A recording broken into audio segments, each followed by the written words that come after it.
বাড়ি কিনছেন, মুখ বন্ধ রাখুন। একটি গাড়ি কিনছেন, মুখটা বন্ধ রাখুন না। নতুন ব্যবসা শুরু করবেন, মুখটা বন্ধ রাখুন। ছুটিতে বাড়ি যাচ্ছেন, মুখটা বন্ধ রাখুন না। কি দরকার বলা? কোনো কোর্স শুরু করছেন, মুখটা বন্ধ রাখুন। একটা কথা বলি, জীবনের বড় বড় মুহূর্তে মনে হয় সবাইকে জানালে সবাই খুশি হবে, মনে হয় প্রিয়জনকে জানালে ভালো লাগবে, কিন্তু সত্যি কথা বলতে কি জানেন, সব সময় কিন্তু তা হয় না, বরং তাতে আপনার দিকে নজর লাগতে পারে। অনেকেই বলে এটা কুসংস্কার।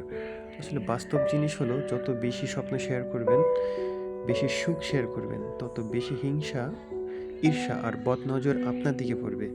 এটাই আপনার সাফল্যের বাধা সৃষ্টি হবে। মনে রাখবেন, সবাইকে আপনি আন্তরিকভাবে বললেন, কিন্তু সবাই আন্তরিক নয়। আসলে এটাই বাস্তব।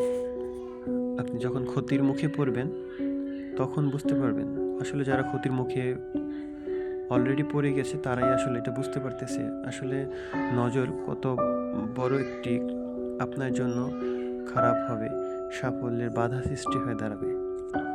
ধন্যবাদ। সবাই ভালো থাকেন এবং নিজের দিকে খেয়াল রাখবেন। গোপন কথা অবশ্যই গোপনই রাখবেন। ধন্যবাদ।